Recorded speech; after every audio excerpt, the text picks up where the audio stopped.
Ladies and gentlemen, this is a real treat to have a guest of this caliber on our show. Doesn't usually happen that often. Who do you get in here? Usually people promoting comic book movies and TV shows and things like that, but never somebody who's actually not just promoting a show, but was responsible for creating one of the biggest shows in history. So you can see how a little nerve-wracking this might be as we say hello. As you look at me, the nerves go away. Phil Rosenthal, how are you, sir? Hello. Yes, I'm Phil Rosenthal. I'm here. I'm happy to see you, and everything is good. I love it. So what's it like now? You have this brand new project for Yes. PBS where you're in front of the camera Yes. and you're the center of everything instead of having to mold it for somebody else. You're molding it for yourself. Well, I wrote the show Everybody Loves Raymod. I created that show, and that was an expression of myself in a way, right? Right. You're actually hearing my voice. You don't know it because I'm behind the camera, but I'm kind of all over that show. You're How the could Larry I not David to Ray Romano. be? A great analogy. Right. So, Curb Your Enthusiasm is an extension of the guy who created Seinfeld. Right. I'll Have What Phil's Having is my extension of the guy who created Everybody Loves Raymond. The same sensibility is still there. I always wanted to connect with you, the audience, as a writer. Now I'm connecting with you in a slightly more direct way by you having to look at me now. Well, your brand new show is called I'll Have What Phil's Having. Yes. September 28th, 10 That's p.m. Monday. on Yes. PBS. Yes. This show, it's you going around the world and showing people the best places to eat. Yes, in all price ranges. Not fancy schmancy. There's maybe one fancy splurge an episode because I believe we do that when we get on vacation. But it's really the way I like to eat when I go. It's not about how much something costs. It's about how good it is. How good the food. I'd rather have a great slice of pizza than a 4-star meal that takes 4 hours and is just, okay, this is fancy without being delicious. Now, this definitely stands on its own, but for people who aren't familiar where this show is going, if they haven't seen the trailer or whatnot, would you say you're somewhere in the middle between like Anthony Bourdain and diners, drive-thrus, and dives? Yes, I'm exactly in the middle. You're not looking for the really exquisite, unique, high-end, or even cheap cost but authentic stuff, and you're not looking for the quick, fast comfort eats. You're looking for anything that's good, doesn't matter what the price is, anywhere in the world. I want you to have a list at the end of each episode of the best places to eat in any price range in that place. All I want to do is motivate you to get off the couch and come and travel. Right. I love Anthony Bourdain, right? Don't get me wrong. He's the best who's ever been doing what he's doing. But I watch it and I go, I'm not doing that. I'm Right. not going to Beirut and getting shot at. I'm not eating this part of the animal that'll make me die. I'm not. I'm not walking through this park where he's getting a little plastic cup that has, some chilled octopus with fruit in it. Wow. I'm not doing that. Listen, that might be good. There are certain, we all draw the line at different places, right? I try not to eat insects. I try not to eat the last moment of the pig. Right. You know what I'm saying? The scrapple. You got it. I'm looking for something that I think regular people that I count myself among like. So I thought, what if I had a show where I was more like the person who watches Bourdain and lives Right. vicariously through Bourdain? I figure, what if people watch me? They'd say, oh, if that putz can go do that, maybe I can too. Right.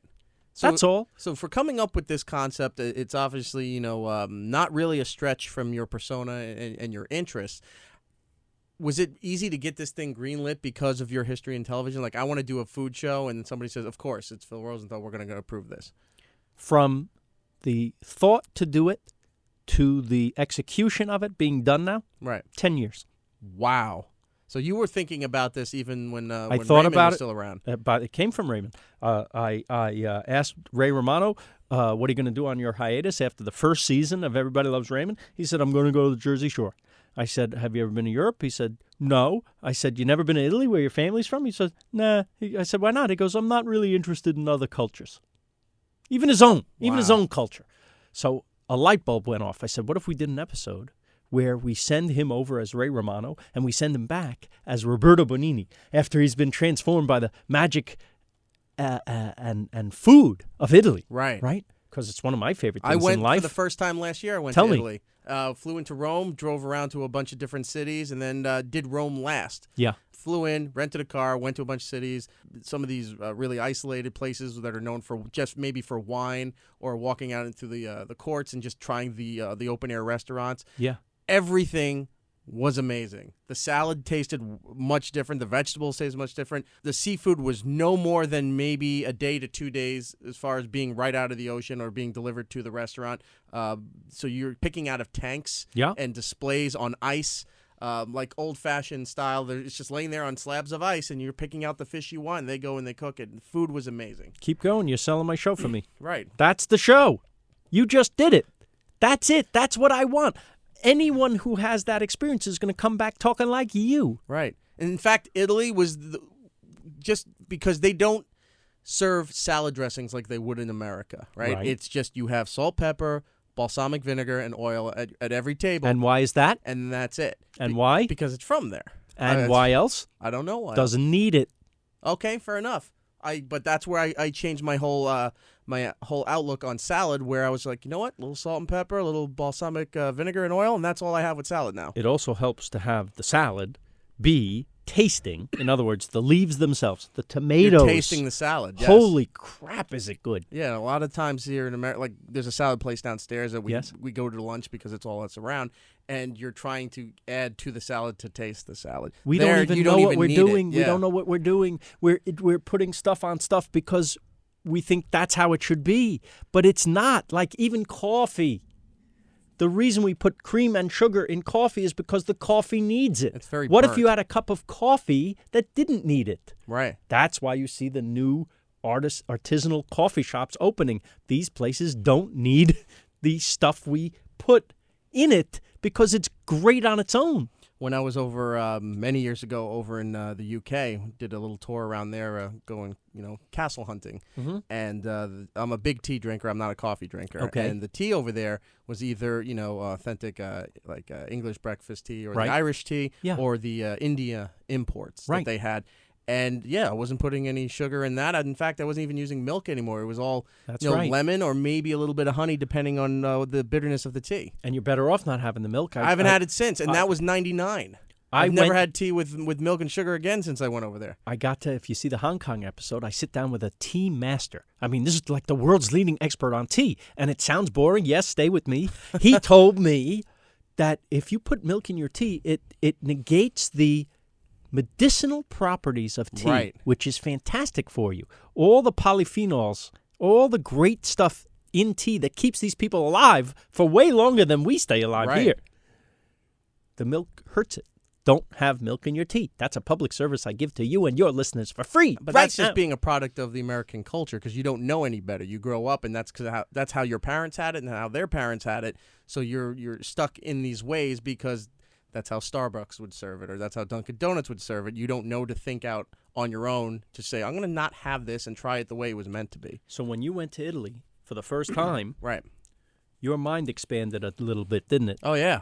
In fact, it blew your mind, it sounds like. It did. I mean, you came back different. I had a brand new love for rigatoni. Nice. And then two, the salad stuff really blew my mind, and that completely changed me. Still not a big wine drinker. I'm not really Doesn't a fan, matter. but you're happy you tried it there. Lemon water got me through. That's cool. Yeah.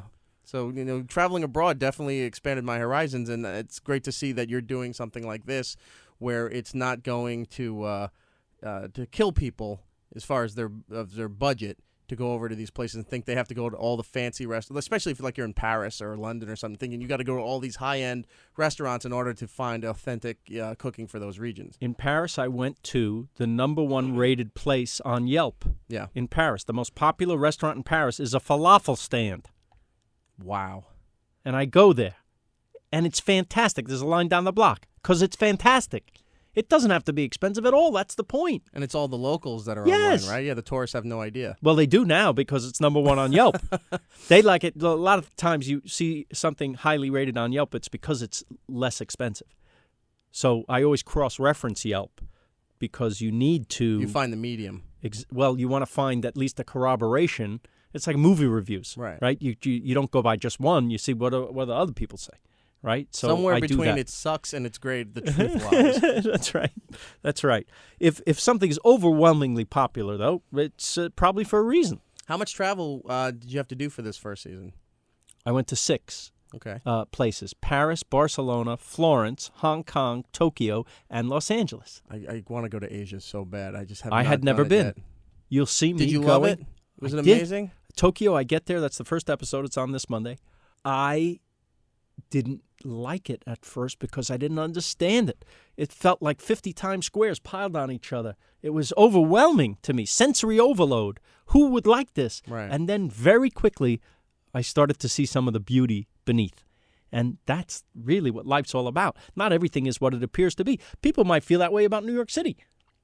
Oh, my God, it's you too would think much. If you've never been to Yeah. America, you don't really want to go and visit the suburbs. You want to go right to New York where it's overwhelming. Yes. And then you branch out and you kind of move down the line there to, all right, now let's see what's around New York City. Let's see what's around those places. Yes. Let's go to a different city. Of course. Yeah, you don't just jump into to Asia and just Right. go to some fishing village and like, this is Exactly. amazing. But New York even, has these treasures hidden and even not so hidden. Right. Fantastic. And Tokyo has that too. Tokyo might be the biggest city on earth, I think. It's just absolutely amazing. And the culture is amazing. And you'll see in the episode an arc of a story. I didn't get it at first. And by the end of the hour, I start to get it. Will you explore more if you get a season 2 out of this? I'm getting a season 2. Oh, so I that you gotta already know have that. it. I'm not taking no for an answer. I'm doing it. Whether you're here or not. Whether I'm on the air or not, I'm doing it. Would you go back to different parts of Asia, like maybe going Yes. into South Korea and Yes, seeing of what's course. around there? Of course. I'm going to try to get into North Korea. Let me in. I want to see it. I want to see everything. We're running out of time here. Roland, Roland, our you didn't say producer nothing. here, he's a big fan of yours. One, he's an incredible foodie. He knows all these chefs and everything here in New York City. Tell Dominic me where I should have Ansel. lunch today. It depends. Where do you go to New York? Do you hit the Italians first? The Italian restaurants? I do. Or do you hit the food trucks? So I like everything. What's you don't have to tell me your favorite, but tell me your favorite of the moment, maybe. I hit this one place called Ruby Rosa, down in the it's down in the Pizza. No, it's all It's in the Italian. Little Italy. They don't area. make pizza there? They make pizza. I but had it. They have phenomenal It was sandwiches too. Ruby Rosa. I know exactly where that is. Mulberry Street. Yes. Yeah, It's across from the original Parm. yeah, Parma. Yeah, Why don't I you like tell that him too. Tell them about the chicken place in Brooklyn that you've been going to lately. Oh yeah, there's one now that's opened up. It's called Sweet Chick. It's like the Oh. best chicken and waffles though. Really? Yeah. We have that in L.A. We have Roscoe's Chicken and Roscoe. Waffle. Have This you been one there? trumps it. Yeah. What? Yeah. Them's fighting words. I know. Wow. I better not let Roscoe hear this. Yeah, no, it's delicious, and also Dominic Ansel's Bakery too. If you've been there, Well, that's, I never waited in that line for those the. who don't know, the gentleman who invented the cronut. the Cronut. Yeah, I never waited in line for that. I think I had a knockoff of it. You might live longer if you don't eat too many of those. If you hang around here, Yes? he brings in all kinds of chefs in and out all the time. Like if we decide to have a food show, he knows Pat Martin. He knows all the barbecue pit masters. Wow. He knows Nico seafood guys. He feeds me too He's much. somebody you need to hang out with one day when you're in I New want York to hang City. out with him right now. That's yeah, pretty awesome. When I'm walking home, Dominic was making cookies. He waved Yeah. me over, Yeah. and by the time I had like 7 cookies, I'm like, they're all each of them equally delicious. And the thing about him too is that he knows all the little ins and outs. Where like you could have 2 halal guys Yeah. across the street from each Yeah. other, and he goes, "No, you don't go to that corner. You You go to that corner. That's Yeah, right. And the that's fake where the halals. line is, and that's the food that he loves." There's one halal guy. yeah, there's Or one- guys. Yeah, Yeah.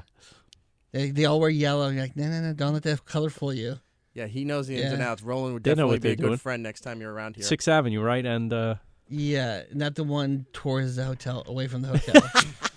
the one with the giant line. Yeah, but even that though, people get confused. Like, Yeah. the tourists will make the line extra long. So you're saying the northeast or the southeast corner? Yeah, Southeast corner of 6th and 51st. 51st. The one, 51st, 52nd. It's one of yeah, those two over the there. ones where the guys get really angry. Yeah. That's what you want. That's the line. But that's the little things that impress me because he's not a guy that you would think would know all those ins and outs, and he knows everybody. This is what I try to have in my head as well. Like you want to be the go-to guy for something in life. So I'd be happy to be that guy. In LA, do you notice all the food trucks are taking over there too as well? Of course. Listen, I happen to be friends with the guy who started the whole movement. His name is Roy Choi. Have you heard of him? Yeah. So he created something amazing that changed the world. It was a Did. Korean barbecue in a taco. That's Right? it. Korean Yeah. barbecue in a taco. A mashup of Korean and Mexican, the way he grew up. and he put it in a food truck, and he painted the food truck Koji, Kojgi, and this food truck created hour-and-a-half long lines, and other people got the idea, we should paint our food truck to represent something and have a specialty, and the whole food truck culture that we know of now around the world, in every city, food truck, came from this guy and that one thing, Korean barbecue and a taco. Yes. You have to come back next will. time you're in the city. You know what we'll do? We'll eat while we talk. Yes, let's do a live food show. Come on. And just talk nothing about but traveling the world, different Yes. kinds of foods, and he'll bring in some other guys that you I can would meet. love nothing more than that. This would be great. Check out the show. I'll have what Phil's having on PBS 10 p.m. Mondays. Yes. 10 p.m. 8 p.m. in Definitely. New York. 8 p.m. in New York. Check everything out. Phil Rosenthal, of course, Everybody Loves You from Everybody Loves Raymond. And you. And you, thank you so much. Next time you're in New York, please come back and let's talk more about food. Thanks, buddy. All right, thanks. Take care.